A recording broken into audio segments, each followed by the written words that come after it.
So there is this thing that happens when you put on a mask. I'm pretty sure it's called liberation. You put on a physical mask and you take off your internal mask. You are dressed up like someone else and your inhibitions are suddenly undressed. It's like you are giving your alter ego permission to be naked. That person you thought you'd like to try out but were too embarrassed to reveal while you still looked like yourself, that's the person that comes out when the mask goes on. The person you are not sure will be accepted, the person that challenges others, the person that excites you and puts a little fire in your engine again. Children don't need masks. There is very little about which a young child feels embarrassed. They can poop and fart and belch, and it's all funny. They can wear the clothes they like, even if they don't match. They can tell you, you look ridiculous, because sometimes you do. And they won't flinch. They are honest. It's that incredible, unfiltered honesty that draws me most to children. If they feel like shit and you ask them how they feel, they tell you. They don't say, fine, how are you? And walk away before you even formulate your formulated answer.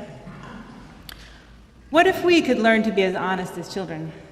I'm not suggesting we go around telling everyone with a bad haircut how bad they look.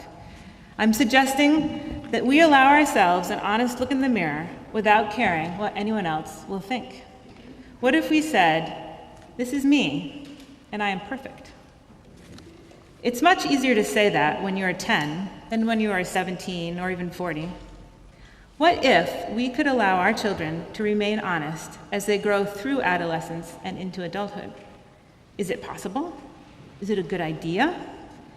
Is there a way to keep that internal honesty and still function in the real world? Or maybe we should protect them. Teach them how to hide how they really feel so they don't get hurt. Keep that veil up, it's safer. Keep those feelings to yourself. They are irrational, illogical, unpredictable, unstable, not for public record. My word for that line of thought, stunted. What if it's too late?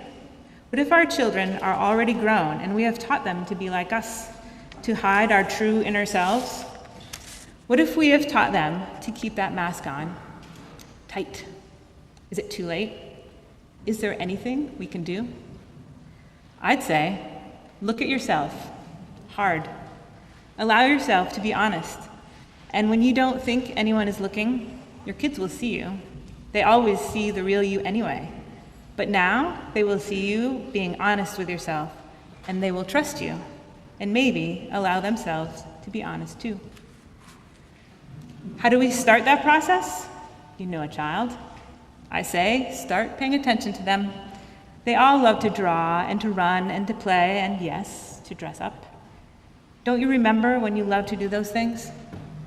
And if we find a child, what if we find a child and ask them to help us take our masks off and remind us how to fly? Flying is scary. I once had a dream that I was flying and had a joystick in my hand. I held on so tight because I was trying to control where I was going. The more I moved it around, the more I lost control. The next night, I had the same dream, but I let go of the joystick and was in complete control. I also had a dream once that I could walk on water. It reminded me that I really can do anything I want to do. So I became a photographer, because in my heart, I always knew I was one. Can you imagine yourself doing the thing that you want to do most?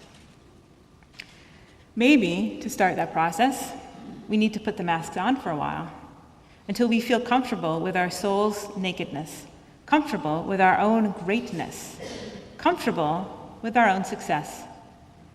We all get a little shy sometimes. A mask gives us permission to be bold. And then try taking the mask off again. Allow that trueness, that honesty, that real you to shine through without giving a damn about what anyone else thinks. That reminds me about a little story about a light in a bushel. That's why we're here, after all, to be perfect. And we are. This is my daughter, Emma. Her roots are deep. She is her own person. One day she showed up like this and said, "Take my picture."